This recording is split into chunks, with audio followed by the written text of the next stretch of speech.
c'est Chanouillette, je suis avec Mathieu Bonin de Yellow et nous allons vous parler de Pingo Pingo. Est-ce que tu peux nous raconter un peu Pingo Pingo, c'est pas tout à fait un nouveau jeu, mais quand même complètement refait à neuf, on va dire. Oui, alors c'est la réédition d'un jeu de Roberto Fraga qui s'appelait le Squad 7, qui était sorti en 2004 qui est un jeu fraguesque, hein, donc un petit peu délire, voilà, qu'on aime beaucoup chez Yellow et que Roberto nous a proposé, et donc on était très intéressés, mais le thème de la version 2004 de Squad 7 donc nous paraissait un petit peu trop sérieux et un petit peu trop premier degré pour le jeu tel qu'il est. Donc on a décidé ouais, c'était ça un peu, hein, mais de partir sur un thème complètement fou, un petit peu à la lapin crétin. On aime bien les pingouins, on s'est dit on va mettre des pingouins sur une île déserte, mais des pingouins, alors on dit cannibales, en vrai ils se mangent pas entre eux, mais des pingouins mangeurs d'hommes, on va dire. Et donc c'est un thème qui colle vraiment bien aux règles complètement loufoques du jeu. Et du coup, ces pingouins, c'est nous, on est des pingouins ou on doit survivre face aux pingouins? Alors, pour le thème, c'est très recherché, d'accord. On est des explorateurs et on a entendu parler de la légende de l'ananas d'or, d'accord, et de toutes ces richesses qui vont avec. Et on a appris, en tout cas on a des sources qui nous disent que ces trésors se trouvent sur une île perdue au milieu de l'océan. Et donc le jeu commence au moment où on débarque sur cette île. Sauf que ce qu'on ne savait pas avant d'arriver, c'est que cette île est défendue par des pingouins mangeurs d'hommes, des pingouins indigènes qui vont tout faire pour défendre ces trésors. Donc le but du jeu pour nous, ça va être de survivre. Le jeu dure 15 minutes, donc il va falloir survivre pendant 15 minutes et récupérer le plus de trésors possible jusqu'à ce qu'on décide de quitter l'île au bout de 15 minutes si on est toujours vivant. Et le petit truc en plus, on va dire, alors il y a deux petits trucs en plus. Il y a ça, hein, il est magnifique, hein, il balance donc des fléchettes super loin et très... non, toi tu l'as fait de manière très précise. Donc voilà, un vrai pistolet et une bande son. Qui sera aussi disponible bien entendu en MP3. Donc le jeu, je vous disais, dure 15 minutes. Il y a une bande son, je ne sais pas si on peut tout à fait l'entendre dans le micro. Et je vais vous expliquer, la bande son est vraiment un élément essentiel du jeu. Elle va rythmer le jeu et elle va le chronométrer. Donc je vous explique comment ça se joue. On va commencer la partie chacun avec un tas de cartes devant soi. Peu importe le nombre de cartes, c'est pas important. On n'est pas dans un jeu où on doit se défausser de son paquet de cartes, donc il n'y a pas d'importance. Le principe, à mon tour de jeu, je retourne une carte et ça va déclencher une action. La plupart des cartes vont être des cartes de trésor, d'accord, qui, pour être gagnées, vont devoir taper dessus comme ça, d'accord. Donc dans ce cas-là, le premier qui tape sur la carte la remporte. C'est tout bête. C'est tout bête, sauf que ces trésors, ils vont être en plusieurs versions. Là, on voit par exemple la statuette en version jour, d'accord.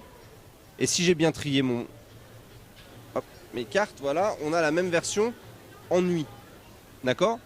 Donc ça, c'est par rapport à la bande son. La bande son, elle va alterner les phases de jour où il y a un rythme assez rapide, d'accord. On est de jour, on peut taper sur les trésors de jour, mais il ne faut pas taper sur les trésors de nuit. D'accord. À l'inverse, quand le rythme dans la bande son est plutôt lent, c'est la nuit, on peut récupérer les trésors de nuit, mais pas les trésors de jour. D'accord. En plus de ça, il y a quelques pièges. Alors là, c'est sur la nuit, mais je peux vous montrer aussi sur un autre. Ici, par exemple, c'est la statuette de nuit. Ah, on peut la récupérer si c'est la nuit, sauf que il y a des araignées dessus. Eh oui, il faut les voir, hein, faut faire attention. Je peux vous montrer sur un autre trésor. Là, l'ananas, on voit bien qu'il y a des araignées. Alors que là, sur la nuit, il n'y a pas d'araignées. Sur le dernier type de trésor, là, est-ce qu'il est piégé ou pas? Eh bien si, il y a un serpent. Voilà. Donc il faut faire attention sur... Oui, il faut faire bien attention. Il y a un autre type de carte qui fonctionne de la même façon, ce sont les camps. Camp de jour, camp de nuit. Camp pas piégé, camp gardé. Là, on a un petit bonhomme qui est en train de le garder. Les camps permettent de voler deux trésors à un ou plusieurs adversaires. Donc, bien faire attention que ce soit le bon moment du jour ou de la nuit. Bien faire attention qu'il ne soit pas piégé ou gardé. Si jamais on tape sur un trésor et qu'on avait raison de taper, on le prend et on le met de côté, on l'a gagné.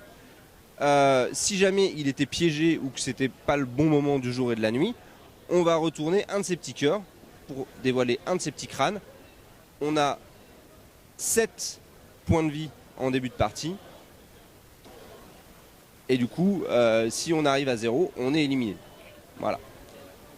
Mais, donc ça c'est les cartes qui constituent le cœur du jeu, mais pas forcément les plus fun. Les plus fun, ça va être les cartes orange, les cartes d'action.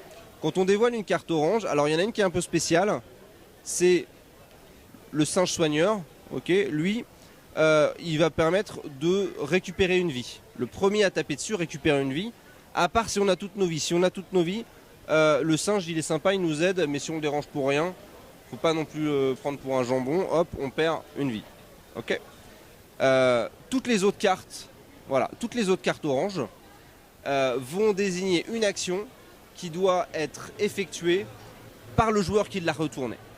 D'accord? Exemple, ici, c'est une colonie de zombies qui nous foncent dessus. Il faut qu'on récupère nos affaires et qu'on lève le camp le plus rapidement possible. Quand je dévoile cette carte-là, je dois récupérer toutes les cartes qui ont été jouées jusqu'à maintenant. Hop. Comme ça. Et les redistribuer une par une aux joueurs le plus vite possible. Le plus vite possible parce que si jamais je n'arrive pas à effectuer l'action, à terminer l'action avant le prochain cri Pingo Pingo dans la bande son, qui a lieu à peu près toutes les 30-40 secondes, mais c'est pas régulier, c'est un peu aléatoire, je vais perdre une vie. Ok? Donc il faut être le plus speed possible. Ça c'était la première action. Elle est assez facile à comprendre, les autres aussi. Hop, ça c'est le pont suspendu. On doit traverser un pont suspendu qui est en train de céder, donc il faut courir pour le faire. Le joueur qui dévoile cette carte doit se lever, doit aller toucher une des cibles pont suspendu. Il y a 5 cibles dans le jeu. Avant de commencer la partie, il faut les disposer chacune à environ 2-3 mètres de la table de jeu. Donc on doit toucher une base de pont suspendu pour rentrer sur le pont suspendu, courir jusqu'à l'autre base pont suspendu pour traverser et revenir s'asseoir avant le prochain cri Pingo Pingo. Donc il faut se dépêcher. Hein. Oui, juste à toucher avec la main. Autre action, c'est l'ours monté. Il y a un pingouin sur un ours polaire qui nous fonce dessus. D'accord ? Donc là, le joueur qui la retourne doit se saisir du pistolet. D'accord ? Doit charger le pistolet. Mettre la petite fléchette et viser la cible de l'ours monté qui est là-bas. Ça, c'est le talent.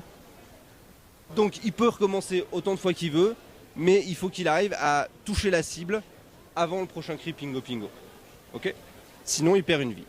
Et la dernière action, qui est la plus dure, il faut savoir que les pingouins ont érigé une énorme statue de leur dieu. Leur dieu qui est un space pingouin, un pingouin de l'espace. Voilà. Et que parfois dans la partie, vous allez retourner cette carte et c'est cette déité qui va s'éveiller et qui va venir vous attaquer. Moi j'appelle ça le pingolem. Mais bon. Donc dans ce cas-là, il suffit pas de lui tirer dessus, il va falloir courir jusqu'à la cible de l'épave pour aller chercher une munition spéciale. D'accord ? Donc il faut aller toucher cette cible, revenir, charger le pistolet. Hop. Ça là je l'ai raté. On peut recommencer autant qu'on veut, on n'est pas obligé de se lever à chaque fois pour aller toucher le bateau, mais il faut le faire au début avant de pouvoir tirer sur On a combien de fléchettes? Alors il y a 10 fléchettes dans le jeu. Donc voilà. Si les autres sont fair play, ils peuvent les récupérer pendant que c'est ton tour de jouer. Voilà. Limité par le nombre de fléchettes. Voilà, donc on continue à jouer jusqu'à ce qu'on entende la fin de la bande son où on va reprendre la petite barque qui nous a menés sur le jeu, sur l'île. Et le nombre de points de vie qu'on a perdu est important parce qu'à la fin de la partie, c'est le joueur qui a le plus de trésors qui va gagner. Mais on va pouvoir conserver uniquement 3 trésors par point de vie. Donc si jamais j'ai pris trop de risques et j'ai plus qu'un point de vie, même si j'ai récupéré 12 trésors ou 12 000 trésors, il n'y en a que 3 qui comptent. Tu succombes de tes blessures et tu peux pas profiter de ta richesse. Quand tu es trop blessé, tu peux pas non plus trop porter de trésors, tu es plus faible. Donc ça a l'air d'être un jeu assez sportif. C'est un jeu, c'est du sport mental quand même. Non, c'est très sportif. On court, on stresse, on se crie dessus, mais c'est très drôle. Un gros jeu d'ambiance donc qui se joue de 2 à 5 à partir de 6 ans pour 15 minutes. Ouais, pour ceux qui connaissaient déjà Squad 7, on a fait 2 changements majeurs à part le thème et la musique. C'est que avant il fallait courir autour de la table pour le pont et pour le gros monstre. Là on a préféré mettre des cibles parce que des fois on joue sur une table qui est contre un mur et c'est plus difficile. Et on a rajouté la possibilité de jouer à 5. Squad 7 on pouvait jouer qu'à 4 et donc on a rajouté tout le nécessaire pour jouer à 5 parce que ça s'y prête très bien aussi. Voilà. Très bien. Merci beaucoup Mathieu. Et puis du coup il sera disponible? Il sera disponible courant avril. Courant avril. On le fait jouer ici mais on n'a pas encore de boîte. D'accord. Ok. Donc à découvrir en avril.